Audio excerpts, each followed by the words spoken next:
il faut que tu prophétises encore sur un grand nombre de peuples, et de nations, et de langues, et de rois. Apocalypse 10, verset 11.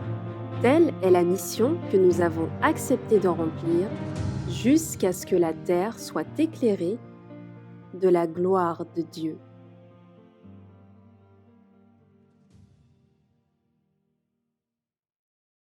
Ok, bonsoir à tous. Bien, je suis très heureux de vous voir. Merci.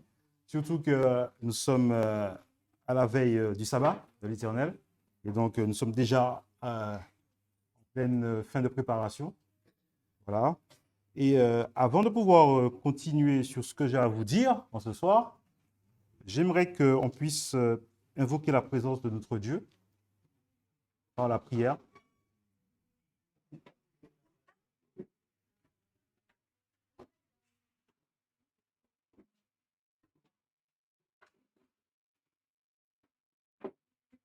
Notre Père céleste, toi qui es dans les cieux et tu nous vois et tu nous regardes de ton œil scrutateur. Et nous savons que nous sommes absolument rien devant toi et c'est pour ça que nous avons besoin de ta présence, de ton soutien pour nous communiquer tes paroles et nous ouvrir l'esprit pour entendre tout ce que tu as à nous dire en ce jour. Veuille toucher les lèvres de ton serviteur et purifier sa langue et pour l'exercer, pour parler à ton peuple. C'est en Jésus que nous t'avons fait cette prière pour ta seule gloire, Père. Amen. Amen.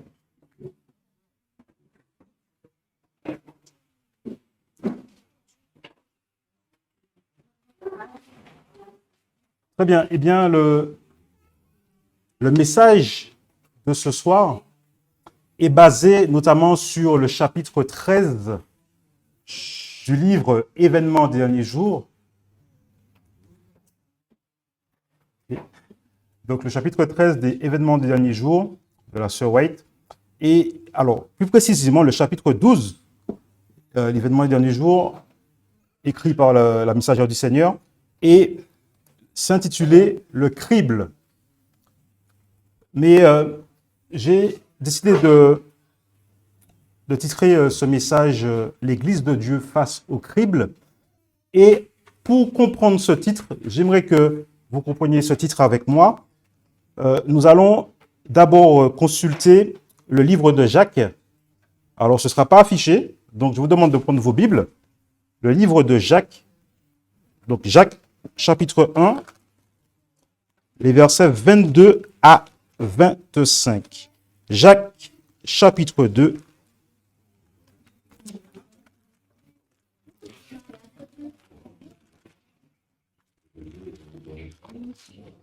Alors, juste le temps pour moi de mettre la main dessus.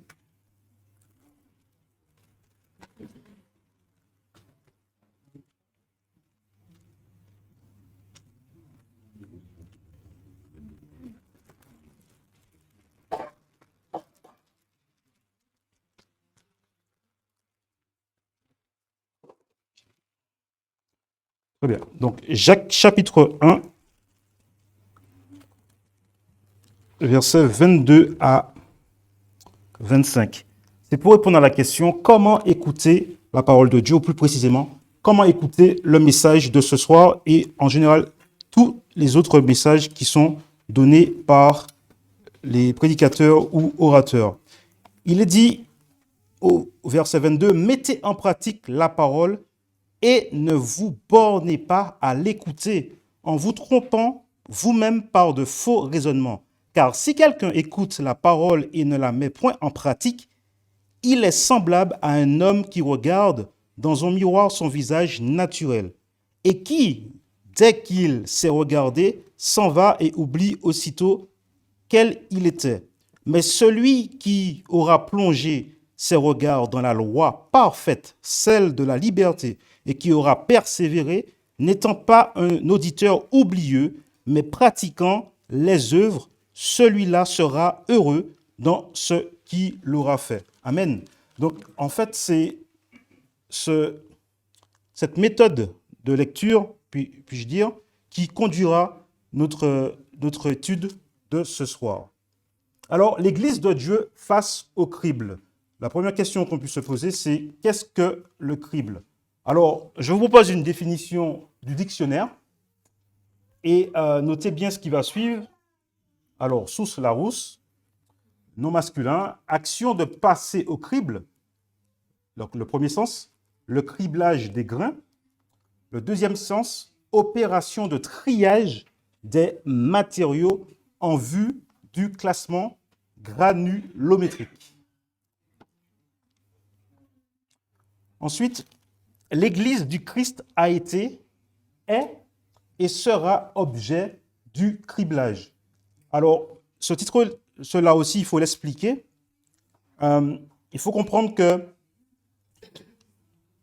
l'Église du Christ a déjà par le passé connu le crible, donc un triage, donc un classement, comme nous l'avons vu par la définition précédente.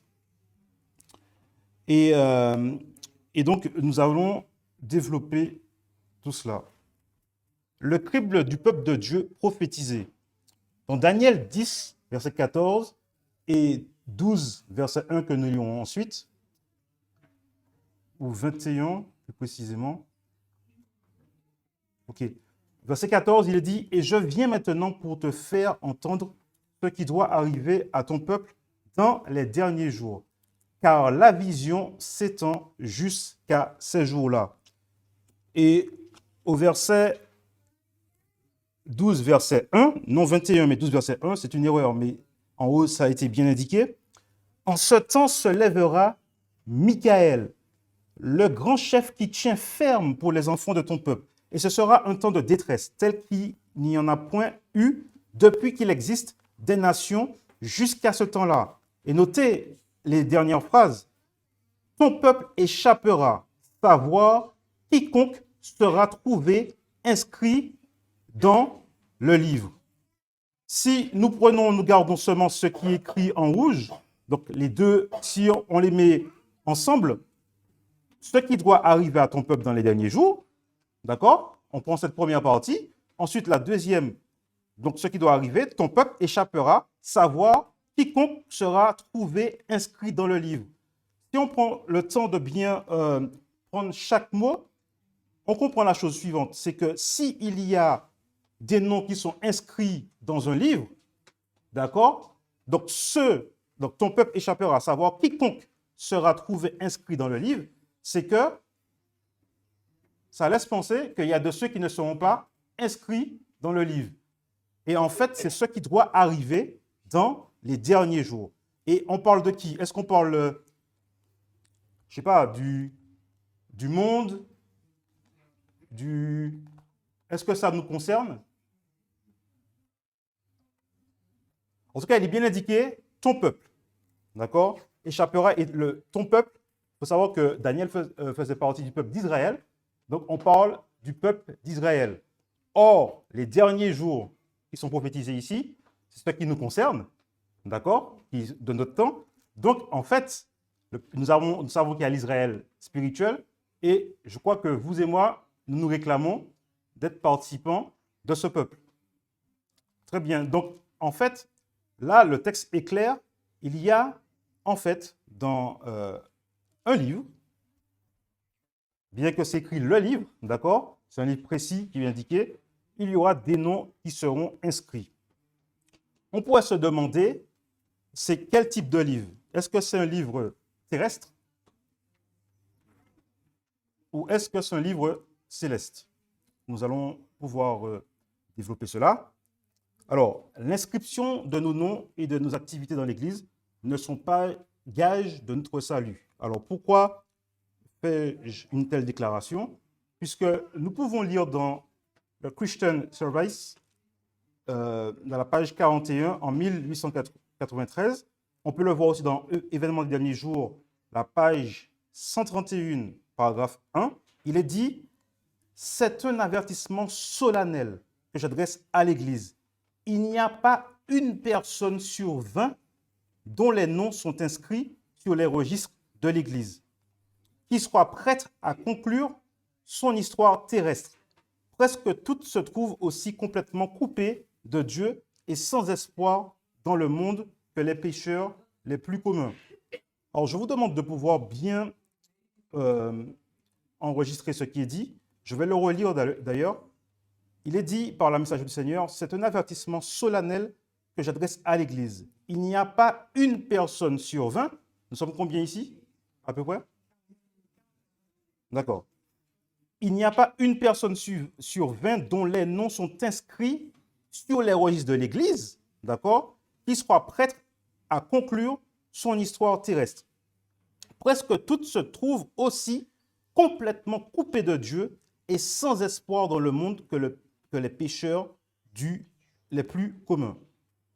Si on revient sur la slide précédente, là, la déclaration de l'ange Gabriel au prophète Daniel, il dit « Ton peuple échappera, à savoir quiconque sera trouvé inscrit dans le livre ». La sœur White nous parle aussi d'un enregistrement, d'un registre, qui est le registre de l'Église, et elle nous dit qu'il n'y a pas une personne sur 20 dont les noms sont inscrits sur le registre d'Église qui soit prête à conclure son histoire terrestre. Pensez-vous que c'est le même livre?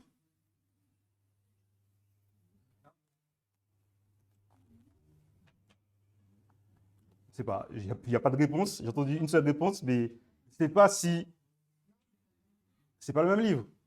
D'accord. Est-ce que vous saviez qu'il y avait un registre d'église aussi dans l'église primitive? Est-ce que vous le saviez?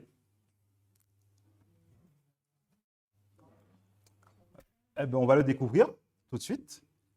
Dans Luc 6, verset 12 à 16, d'accord? Alors, la version estivale, l'église primitive avait un registre. En ce temps-là, Jésus alla sur la montagne pour prier, et il passa toute la nuit pour prier Dieu. Et dès que le jour fut venu, il appela les disciples, et il en choisit 12 d'entre eux qu'il nomma apôtres. Simon qu'il nomma aussi Pierre, et André son frère, Jacques et Jean, Philippe et Barthélemy, Matthieu et Thomas, Jacques fils d'Alphée, et Simon appelé le Zélé, Jude, frère de Jacques, et Judas l'Iscariote qui fut trahi. Qui fut celui, excusez-moi, je reprends, et Judas l'Iscariote qui fut celui qui le trahit. Merci pour la correction. Je vous prie de pouvoir prendre avec moi Matthieu 10, les versets 1 à 5. Parce qu'en fait, dans le livre de Matthieu, ça va reprendre exactement la même liste, mais ça va nous donner une autre précision. Et c'est pourquoi il est permis de parler de registre d'église. Vous comprendrez à la lecture de Matthieu 10, les versets 1 à 5. Matthieu 10, les versets 1 à 5. Ok. Jésus, ayant appelé ses 12 disciples, leur donna le pouvoir de chasser les esprits immondes et de guérir toutes sortes de maladies et toutes sortes d'infirmités. Or, voici les noms des 12 apôtres. Le premier est Simon, nommé Pierre, et André, son frère, Jacques, fils de Zébédée, et Jean, son frère. Philippe et Barthélemy, Thomas et Matthieu, le péager, Jacques, fils d'Alphée, et le B, surnommé Thaddée, Simon le Cananite, et Judas l'Iscariote, qui même trahit Jésus. Et au verset 5, notez ce qui est écrit. Jésus envoya ces 12-là, et il leur donna ses ordres en disant, « N'allez point vers les gentils, et n'entrez dans aucune ville des Samaritains. » Alors, je reviens sur le verset 5. Jésus envoya ces 12-là, et il leur donna ses ordres en disant, « N'allez point vers les gentils, et n'entrez dans aucune ville des Samaritains. » Bien, nous voyons que, en fait, dans les deux listes qui sont données, les deux listes de noms, d'accord, on a le nombre, on a le nom, d'accord, on a une information dans le premier verset que nous avons lu que Judas l'Iscariote, qui fut celui qui le trahit, et on a aussi qu'au verset 5 de Matthieu 10, verset 5, que Jésus donne aux 12, donc il n'en choisit pas 11, d'accord, pour les envoyer, il donne aux 12 la responsabilité d'aller vers les gentils, donc de faire leur mission évangélique. Et en fait, la défense leur est faite de ne pas entrer dans aucune ville des Samaritains. Pourquoi je vous ai proposé ces textes? Pour plusieurs raisons. Premièrement, nous voyons que lorsqu'il y a un registre d'église, il y a des noms, n'est-ce pas? Ok. Ici, pareil, nous voyons des noms. Il y a le fait d'avoir un nombre, ça fait que ce registre-là, il a une limite, d'accord? Donc c'est précis. On a un nom, on a un nombre, et ensuite on a une information, c'est que Judas Iscariote qui trahit Jésus, il est sur le registre d'église, n'est-ce pas? Judas, est-ce qu'il est sur le registre d'église ou pas? Oui. D'accord. Il est sur le registre d'église, et en fait, il reçoit sa mission. Et en fait, ce même Judas, en fait, il trahit le Christ. OK? Nous connaissons l'histoire de Judas. On ne va pas préciser. L'idée, ce n'est pas de rester sur Judas, mais c'est de bien faire comprendre qu'un traître peut être sur un registre d'église. Est-ce que c'est clair pour tout le monde? OK. Et auparavant, nous avons vu que l'ange Gabriel parlait d'un livre où est-ce que des noms sont inscrits. Et pour ces personnes-là, alors je vais revenir pour être plus précis. Il est dit, ton peuple échappera, d'accord, savoir quiconque sera trouvé inscrit dans le livre. Lorsque nous connaissons la fin de Judas, nous ne pouvons pas dire qu'il est sur le registre dont l'ange Gabriel parle, d'accord. Pourtant, il est sur le registre d'église. Ok. Le Seigneur va justement préciser cela. Il va bien montrer qu'il y a alors, comment on va dire ça? Voilà, il va montrer que la liste, le registre principal qu'on doit s'occuper, c'est celui qui est dans le ciel. D'accord? On le voit dans Luc 10, les versets 17 à 20. D'accord? Dans la version Osterwald, 1996, il est dit, à partir du verset 17, « Or, les 70 disciples revinrent avec joie, disant, Seigneur, les démons même nous sont assujettis en ton nom. Et il leur dit, je voyais Satan tomber du ciel comme un éclair. Voici, je vous donne le pouvoir de marcher sur les serpents, sur les scorpions et sur toutes les forces de l'ennemi, et rien pourra vous nuire. Toutefois, ne vous réjouissez pas de ce que les esprits vous sont assujettis, mais réjouissez-vous plutôt de ce que vos noms sont écrits dans les cieux. » Ces personnes-là, est-ce que Jésus les a envoyées? Oui ou non? Est-ce que ça suffit pour qu'ils puissent être sur le registre céleste? Ok. Donc déjà, à ce stade, avant de continuer, ce que nous comprenons, c'est que en fait, le registre d'église n'est pas déterminant pour le registre du ciel. Nous continuons dans Matthieu 7, les versets 22 et 23. Toujours dans la version Osterwald. Plusieurs me diront ce jour-là, Seigneur, Seigneur, n'avons-nous pas prophétisé en ton nom? Et n'avons-nous pas fait plusieurs miracles en ton nom? Alors je leur dirai ouvertement, je ne vous ai jamais connu. Retirez-vous de moi, qui faites métier d'iniquité. À ce stade, c'était juste une introduction. D'accord? C'était juste une introduction.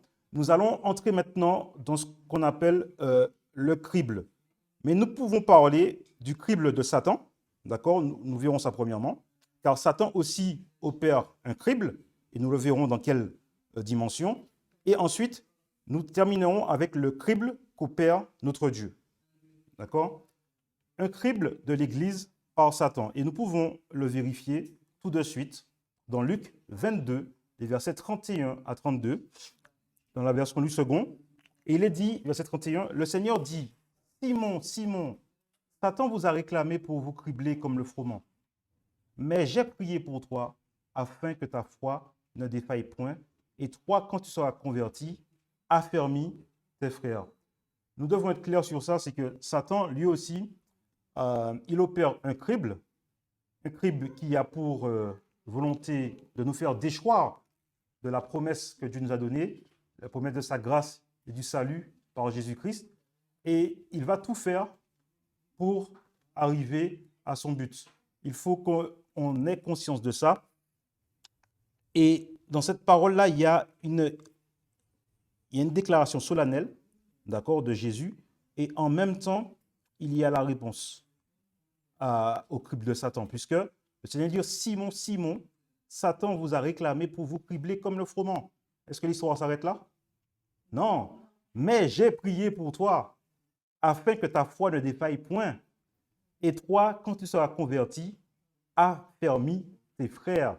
Donc, nous pouvons déjà croire que si nous connaissons bien le rôle que Jésus a actuellement dans le sanctuaire céleste, dans le lieu très saint, nous savons que cette parole, elle est vraie puisque il est le seul médiateur, intercesseur, le paraklétos, avocat, d'accord? Donc, nous pouvons avoir confiance que nous pouvons vaincre le crible que Satan veut opérer sur nous.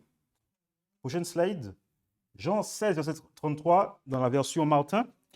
Je vous ai dit ces choses afin que vous ayez la paix en moi. Vous aurez de l'angoisse au monde, mais ayez bon courage, j'ai vaincu le monde. Qui est-ce qui nous apporte l'angoisse? C'est Dieu? D'accord. Donc, en fait, il y a un réel crible de Satan envers tous ceux qui veulent faire la volonté. Mais nous avons cette assurance, c'est que le Seigneur Jésus intercède pour nous, pour que notre foi ne défaille point. Maintenant, nous allons passer au crible de Dieu. Et dans le mot crible, il y a le mot critère, c'est-à-dire lorsqu'on passe un examen, nous avons tous passé un examen une fois dans nos vies, peu importe l'examen, mais nous avons tous passé un examen. Et pour réussir un examen, il y a des critères. D'ailleurs, si on passe un examen et qu'il n'y a pas de critères, ce n'est plus un examen. D'accord? Donc, en fait, il y a des règles. Et nous pouvons dire gloire à Dieu car Dieu nous avertit de ces critères. Si nous sommes assez concentrés et déterminés à vouloir comprendre ce que Dieu veut nous dire, alors ce soir, je crois que nous comprendrons les critères de Dieu pour le criblage de son Église. Alors je dis tout de suite que je n'ai pas mis de manière précise, enfin détaillé tous les critères. Donc je vous invite vraiment à pouvoir considérer le chapitre 12 des événements des derniers jours afin que vous ayez toutes les informations complètes pour cela. Mais toutefois, il y a des critères qui étaient vraiment pour la présentation incontournables. Et nous allons prendre un premier. Alors, ce n'est pas indicatif, d'accord, mais on va commencer comme ça, la foi, d'accord. Alors, la foi. Qu'est-ce que la foi? La définition de la foi, nous la connaissons. Hébreux 11, versets 1 et 6. La définition de la foi et son caractère incontournable. Donc, premièrement, la définition. Or, la foi est une ferme attente des choses qu'on espère, une démonstration de celles qu'on ne voit point. Verset 6. Or, il est impossible de lui être agréable sans la foi, car il faut que celui qui s'approche de Dieu croit que Dieu est, qu'il est le rémunérateur de ceux qui le cherchent. Alors, regardez bien les mots qui sont en couleur. Or, la foi est une ferme attente des choses qu'on espère, une démonstration de celles qu'on ne voit point. Or, il est impossible. Quand, par exemple, dans un examen, on vous interroge, mais avant l'examen, on vous avertit que si telle notion n'est pas connue, il est juste impossible que vous ayez votre examen. Qu'est-ce que vous allez faire? Je n'ai pas entendu. On va se préparer, mais si on nous dit qu'il y a une notion incontournable, d'accord, on va considérer ce point-là. Ok, d'accord. Ça veut dire qu'en fait, lorsque Dieu nous dit par la parole, par sa parole, qu'il est impossible de lui être agréable sans la foi, pensons-nous que sans la foi, nous pouvons être sur le registre céleste? Ok, donc les personnes qui n'auront pas la foi, seront-ils présents? Ok. Alors, je continue car il faut que celui qui s'approche de Dieu croit que Dieu est et qu'il est le rémunérateur de ceux qui le cherchent. Alors, véritablement, la foi est un critère, c'est-à-dire une base sur laquelle Dieu va criber son peuple. Continue. L'origine de la foi. La foi vient donc Romains 10, verset 17, la foi vient de ce qu'on entend et ce qu'on entend vient de la parole de Dieu. Donc, en fait, non seulement, mes amis, le Seigneur est bon. J'ai envie de dire ça, le Seigneur est bon. Premièrement, on a une définition, d'accord? Une définition claire, parce qu'on revient sur Hébreux 11. On a une définition claire. Et ensuite, on nous dit déjà que c'est impossible de ne pas l'avoir. Donc, c'est précis, d'accord? Ensuite, nous avons l'origine. Nous savons où aller chercher cette foi, en fait. Et l'origine, c'est que ça vient de la parole de Dieu. Ça veut dire qu'une personne qui ne base pas sa vie sur la parole de Dieu ne peut pas dire qu'elle a la foi, puisque l'origine, c'est dans la parole de Dieu. Et en fait, en même temps que la foi est un critère, la parole de Dieu aussi devient, c'est collé, c'est étroit, devient aussi le critère du crible. Prochain, la foi, Apocalypse 14, verset 12, la foi exigée, c'est-à-dire la foi que Dieu attend de nous. Là aussi, c'est précisé, nous disons gloire à Dieu, c'est précis aussi. C'est ici la patience des saints. Ce sont ceux qui gardent les commandements de Dieu et la foi de Jésus. Ceux qui gardent les commandements de Dieu et la foi de Jésus. La sœur White aura l'occasion de dire dans Manuscript Releases, donc page 19 et le paragraphe 176, qui est écrit en 1898, et aussi on peut le trouver dans Événements des derniers jours, à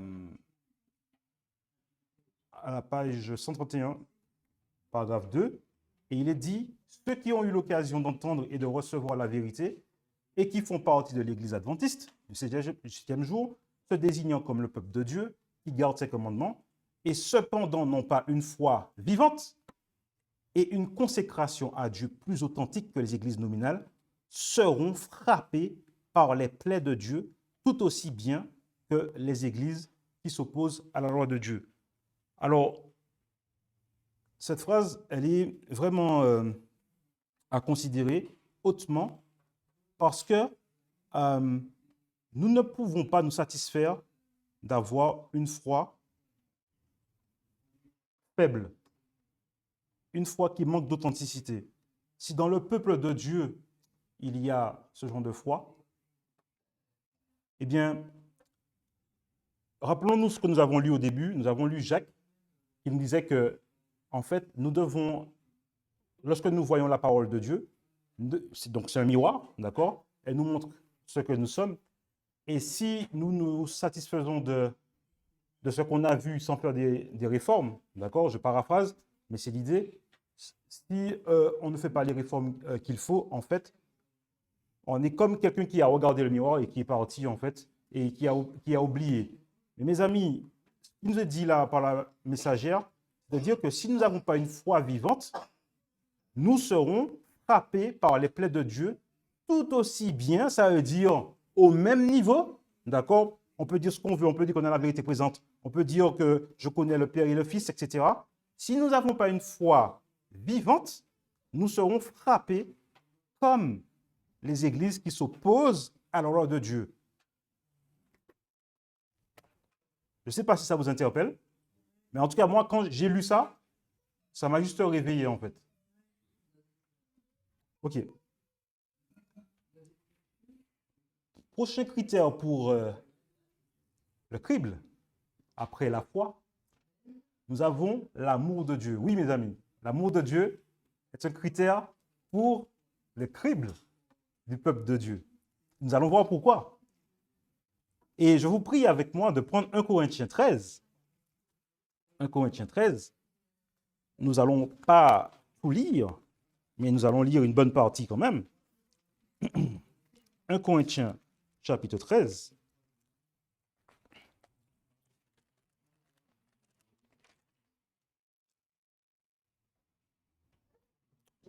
C'est bon? Alors, petite présentation pour ce texte.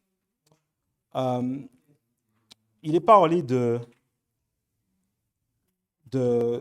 d'hommes, d'accord, qui sont dans l'Église. Vous allez le voir, les mots qui sont exprimés, on voit bien qu'on ne parle pas de personnes qui sont hors d'une assemblée, etc. Alors, je prends au verset 1er. Quand je parlerai les langues des hommes, même des anges, si je n'ai point la charité, je suis comme l'airain qui résonne, ou comme une cymbale qui retentit.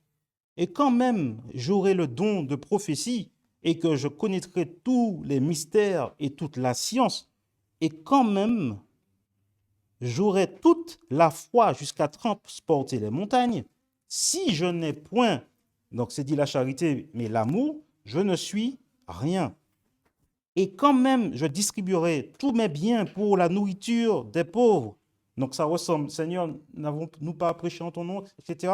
C'est la même chose, c'est la même idée. Et quand même, je distribuerai tous mes biens pour la nourriture des pauvres, et quand même, je livrerai mon corps pour être brûlé. Si je n'ai point la charité, cela ne me sert de rien. La charité est patiente, elle est pleine de bonté. La charité n'est point envieuse. La charité ne se vante pas, elle ne s'enfle point d'orgueil. Elle n'est point malhonnête, elle ne cherche point son intérêt, elle ne s'aigrit point, elle ne pense point à mal. Elle ne se réjouit point de l'injustice, mais elle se réjouit de la vérité. Donc si elle ne se réjouit pas de l'injustice, ça veut dire que nous sommes reversés dans Apocalypse 14, verset 12, qui dit, c'est ici la persévérance des saints, ceux qui gardent les commandements de Dieu et la foi de Jésus. Elle supporte tout, Jésus a tout supporté. Elle croit tout, elle espère tout, elle endure tout. La charité ne périt jamais. Quant aux prophéties, elles seront abolies, et les langues cesseront, et la science sera abolie. Amen. Donc là, nous avons la véritable exposition de l'amour inconditionnel, l'amour agapé, l'amour de Dieu, cet amour parfait. Et nous verrons par les textes qui vont suivre que ce sera un véritable critère de sélection. Et nous pourrons déjà dire que si nous sommes dépourvus de cet amour, nous serons retirés, retranchés de l'assemblée de Dieu. Et nous le verrons. Matthieu 22, 37 à 40. Matthieu 37 à 40. L'amour que Dieu exige. Jésus lui dit, tu aimeras le Seigneur ton Dieu de tout ton cœur, de toute ton âme et de toute ta pensée. C'est le premier et le grand commandement. Et voici le second. Excusez-moi, je reprends ça. Et voici le second qui lui est semblable. Tu aimeras ton prochain comme toi-même. De ces deux commandements dépendent toute la loi et les prophètes. De ces deux commandements dépendent toute la loi et les prophètes. Alors nous allons analyser cela en posant des questions. Est-ce que si je n'aime pas mon Dieu de tout mon cœur, je puisse être dans le registre céleste?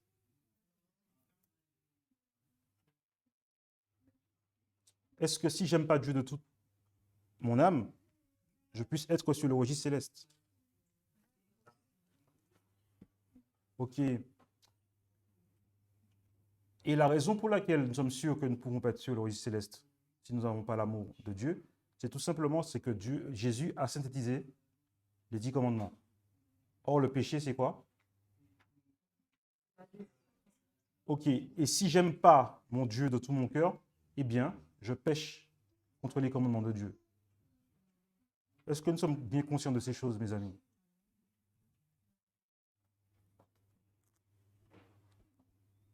Ok. Et voici le second qui lui est semblable. Tu aimeras ton prochain comme toi-même. De ces deux commandements dépendent toute la loi et les prophètes. De ces deux commandements dépendent toute la loi et les prophètes. Si Jésus parlait que des prophètes qui l'ont précédé, ce ne serait pas logique puisque dans la même parole, c'est-à-dire la parole de Dieu globalement, Joël a eu l'occasion de dire, donc le prophète Joël a eu l'occasion de dire, donc le chapitre 2, verset 17 de mémoire, chapitre 2, verset 17, où il dit que vos fils et vos filles auront des visions et des songes et prophétiseront, etc.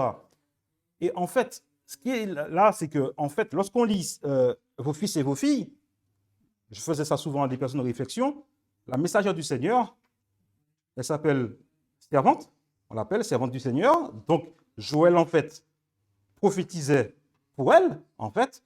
Donc, en fait, tout ce qui a été écrit, toutes les prophéties depuis avant que Jésus vienne sur terre et qu'après qu'il soit remonté au ciel, la loi, en fait, de ces deux commandements, c'est-à-dire le fait d'aimer Dieu de tout son cœur, de toute son âme, de sa pensée et d'aimer son prochain comme soi-même, en fait, dépendent de toute la loi et les prophètes.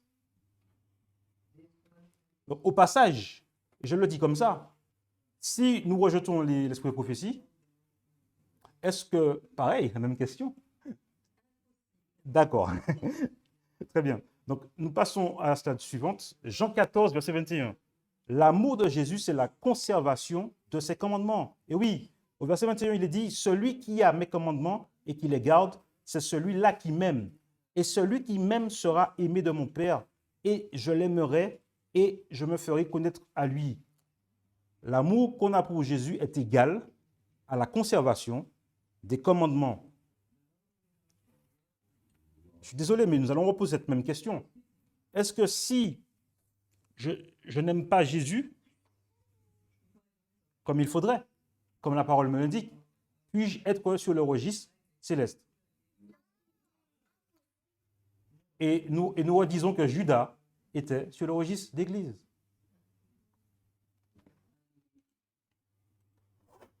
Nous allons prendre une déclaration de la sœur White dans sa lettre 46, écrite en 1887, et nous pouvons retrouver cette déclaration aussi dans l'événement des derniers jours, à la page 131, paragraphe 4.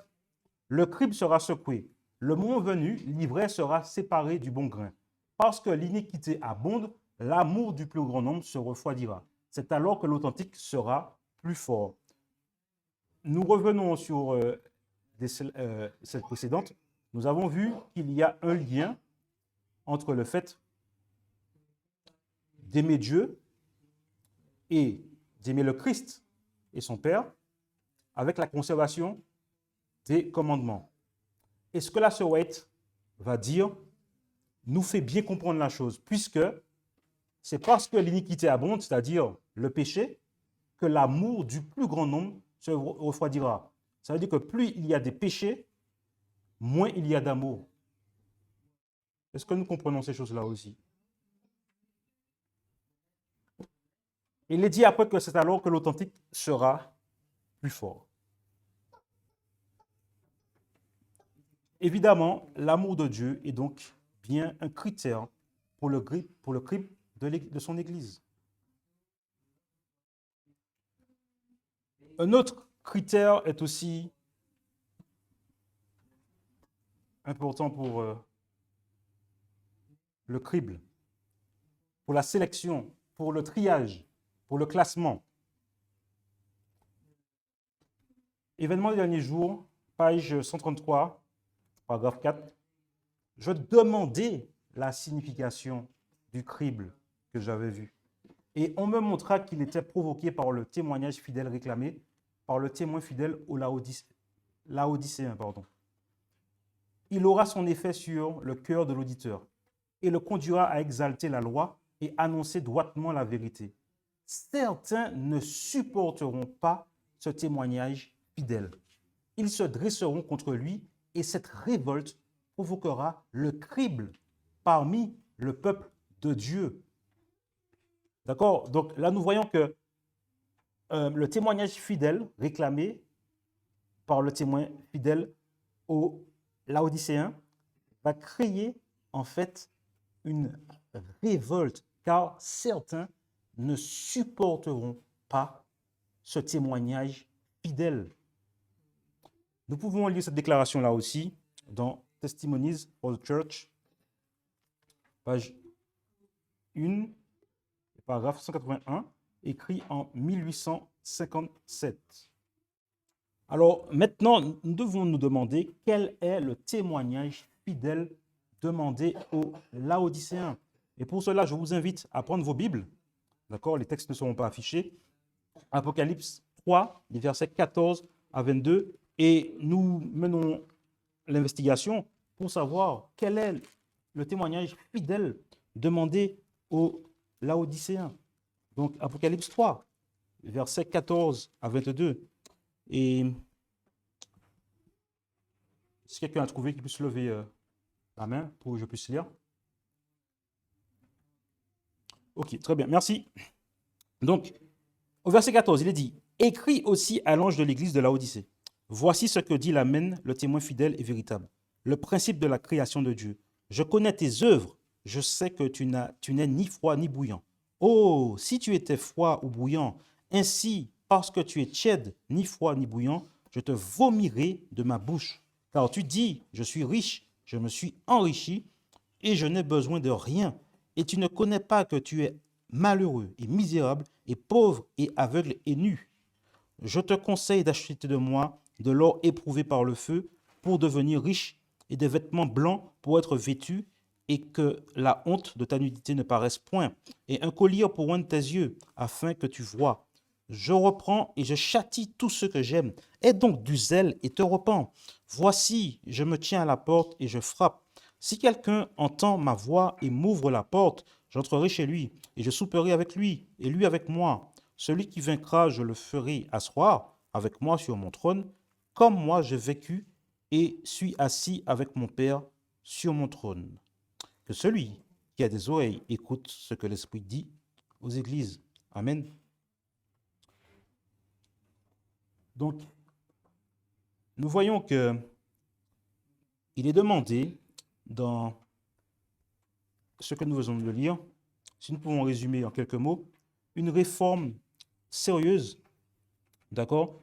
Une réforme sérieuse, puisque le fait d'être tiède, en fait, comme nous dit la parole, en fait, conduit au vomissement de la part de Jésus. Et lorsque, parfois de dire ça, mais lorsque le corps rejette quelque chose, c'est quelque chose qui est impropre, d'accord, qui rejette, et c'est retirez-vous de moi, d'accord, c'est la même chose. Et donc, nous devons, la première chose qui est donnée, c'est de demander une réforme sérieuse et de pouvoir se réveiller. Et il nous est dit au verset 18, je te conseille d'acheter de moi de l'or éprouvé par le feu pour devenir riche. Et le fait d'employer le mot riche ici, c'est un mot que Jésus avait déjà employé lorsque nous lisons bien attentivement Proverbe 8, puisque c'est toutes les richesses spirituelles et même matérielles, c'est en Christ que nous recevons, puisqu'il est le principe de la création, il est le principe de toutes choses. Et en fait, il nous a demandé des vêtements blancs, donc la justice de Christ, sa pureté, pour être vêtu et que la honte de ta nudité ne paraisse point. Et un collier pour oindre, donc un collier pour le discernement, pour oindre tes yeux afin que tu vois. Je reprends et je châtie tous ceux que j'aime, donc verset 19, et donc du zèle et te repens. Le Seigneur Jésus, il attend de ses enfants et de ses frères, parce il fait office de Père éternel, d'accord? Mais il est notre frère aîné. Il attend une vraie réforme dans son Église, car il y a une menace qui est donnée ici, et une menace qui devrait effrayer plus d'un. C'est que si nous ne faisons pas ces réformes, nous serons éjectés, d'accord? Nous serons vomis, d'accord? Et je le prends pour moi le premier. Maintenant, qui est le témoin fidèle? Qui est le témoin fidèle? Je vous invite à prendre consécutivement plusieurs textes avec moi, qui ne seront pas non plus affichés. Donc, Jean 6, verset 38. Jean 6, verset 38.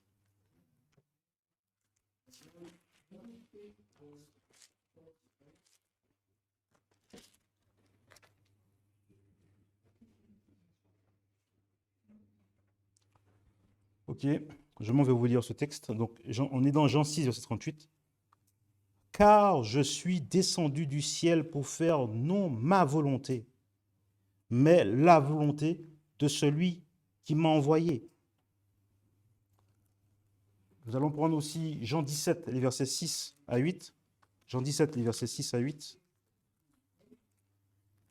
Je vous demanderai de garder quand même le verset d'avant. Donc, Jean 17, les versets 6 à 8. Il est dit, « J'ai manifesté ton nom aux hommes que tu m'as donnés. Du monde, ils étaient à toi, et tu me les as donnés, et ils ont gardé ta parole. Et ils ont connu maintenant que tout ce que tu m'as donné vient de toi. Car je leur ai donné les paroles que tu m'as données, et ils les ont reçues, et ils ont connu véritablement que je suis venu de toi, et ils ont cru que tu m'as envoyé. » Je vous demande de garder ce texte-là aussi dans un coin, alors que nous prendrons également Jean 4, les versets 34. Donc Jean 4, chapitre 4, le verset 34. Il est dit, donc Jean 4, verset 34, il est dit, Jésus leur dit, « Ma nourriture est de faire la volonté de celui qui m'a envoyé et d'accomplir son œuvre. » Alors, avant de prendre le dernier texte, j'aimerais vous poser une question, et nous poser une question en fait. Est-ce que tous les jours, nous avons comme objectif et de faire que la volonté de Dieu? Parce que retenez ce qui est dit au verset 4, verset 34. Jésus leur dit, tout le texte que nous avons lu, il disait plusieurs fois, le Père m'a envoyé pour faire sa volonté. Le verset 34 monte encore en intensité puisqu'il dit, ma nourriture, c'est de faire la volonté de celui qui m'a envoyé et d'accomplir son œuvre. Alors j'ai une question à poser. À quoi sert la nourriture?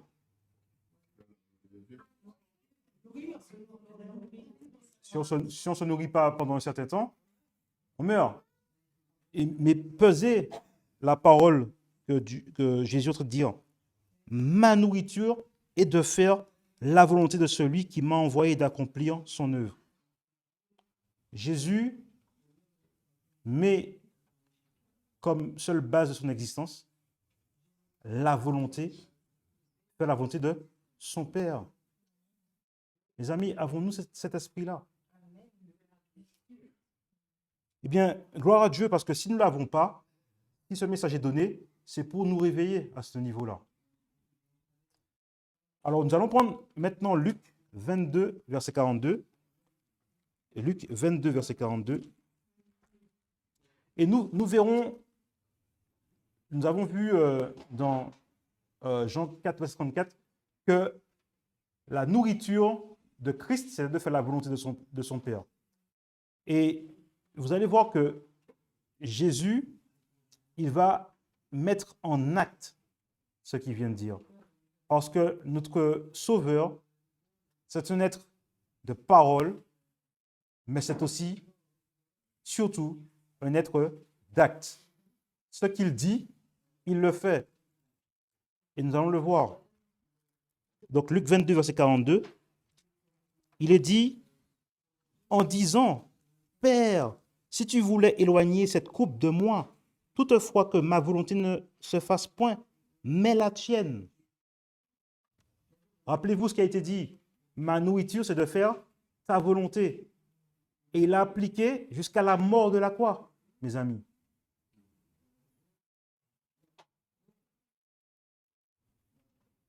Ok. Nous allons conclure. Passe à la conclusion. Et voilà les 3 questions que je nous demande de nous poser à tous, et moi le premier. Suis-je sans cesse concernés par le registre céleste. En complément, suis-je seulement intéressé par le registre terrestre? Question numéro 2. Ai-je tous les jours conscience que je dois être pourvu de la foi de Jésus, de l'amour de Dieu et avoir l'Esprit de Dieu? Ai-je compris que ce sont là les critères que Dieu utilisera pour criber son peuple? Très bien. Eh bien, je vous invite à pouvoir prendre la position de la prière et nous allons conclure.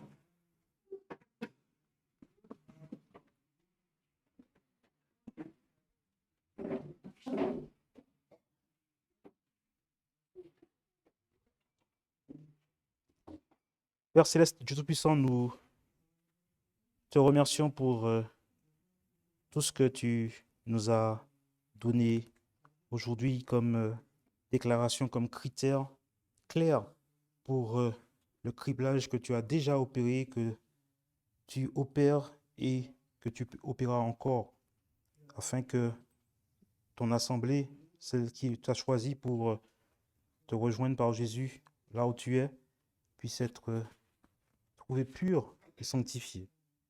Nous ne voulons pas être des lecteurs oublieux et comprendre que les exigences que tu nous demandes, c'est exactement les mêmes exigences que tu as opérées sur ton Fils, qui est allé jusqu'à la mort de la croix pour faire ta volonté. Nous voulons que ces choses soient complètes dans nos vies et placer ce projet, cette confiance en Jésus-Christ, notre Sauveur, pour que ta seule gloire soit vue de tous. Amen. Merci d'avoir écouté cette présentation. Si vous souhaitez prendre part à la mission que Jésus-Christ confia à notre Église, contactez-nous via les coordonnées présentes sur la page à propos de notre chaîne YouTube à ASJH 1889 France@gmail.com ou via notre page Facebook @ASJH 1889 de France.